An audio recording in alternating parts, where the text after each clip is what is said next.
The end of the four great conquerors: Alexander the Great, Julius Caesar, Genghis Khan, Napoleon Bonaparte, for men who shaped the world through ambition, violence, and sheer force of will. But for all their victories, they shared one tragic truth. None of them died satisfied. Alexander the Great, the man who wept for more worlds. Imagine conquering 2 million square miles and still feeling like it wasn't enough. That was Alexander the Great, a man obsessed with conquest. He cared little for ruling, wealth, or rest. Only victory. For 10 straight years, he pushed his army forward, as if he truly believed he could not die. His men, exhausted and longing for home, watched their king chase glory with reckless abandon. Then came India, the wall even he could not break. In his brutal battle against King Porus, Alexander was wounded, his beloved horse killed, and his remaining soldiers stood battered and hopeless. Across the river waited yet another massive Indian army, fresh and ready.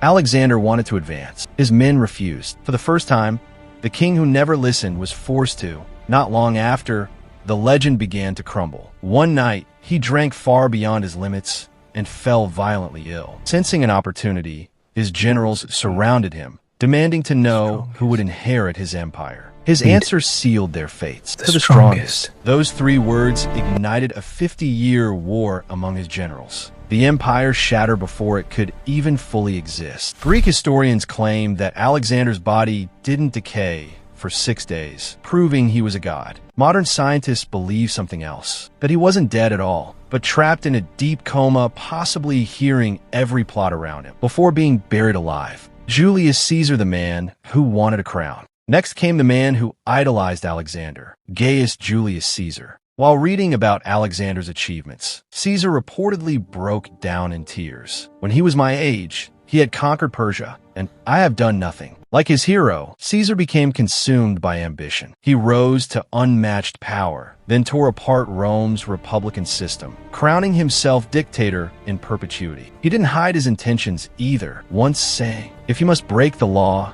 do it to seize power." The Senate realized too late that Caesar wanted to become king, something Romans feared above all. On March 15th, 44 BC, the Ides of March, about 60 senators surrounded him and stabbed him 23 times. The last face Caesar saw was that of his trusted ally, an adopted son, Brutus, Genghis Khan, the beast of the East. The medieval world belonged to one man, Genghis Khan, a conqueror who doubled Alexander's empire and dreamed openly of world domination. But unlike the others, he never claimed to be a god. He embraced his brutality, declaring, "The greatest happiness is to crush your enemies and take their women as your own." His death remains a mystery. Some say he died of the plague. Others say he was shot by an enemy archer. Another story claims he was fatally mutilated by a captive princess. But the truth is clouded by one reason. His death was deliberately hidden. He died during a crucial campaign against the Western Xia Empire, and he ordered absolute secrecy so the Mongols wouldn't lose momentum. His funeral procession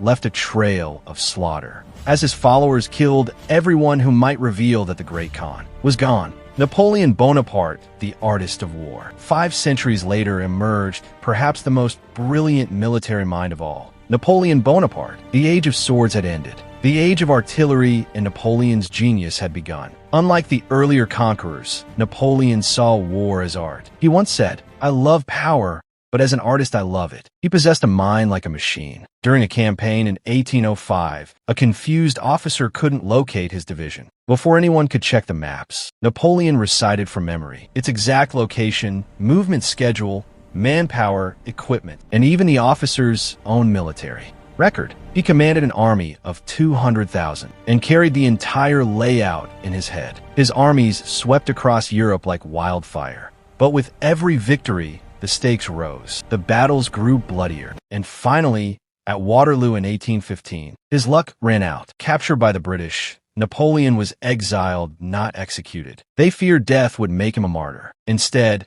he was locked away in a decaying island bungalow, surrounded by a handful of loyal followers. He lived in denial of his downfall, hosting dinners where men wore military uniforms and women appeared in gowns and jewels, as if the empire still existed. After years of isolation, loneliness consumed him. On May 5, 1821, he spoke his final words. France, the army head of the army Josephine, his nation, his military, and the woman he loved. The final truth. And so ended the four greatest conquerors in history. Alexander died ill, possibly buried alive. Caesar betrayed and stabbed by his own men. Genghis Khan lost to an arrow, disease, or assassination. Napoleon died in lonely captivity. Different deaths, different eras, different worlds, but all four shared one fate. They died wanting more.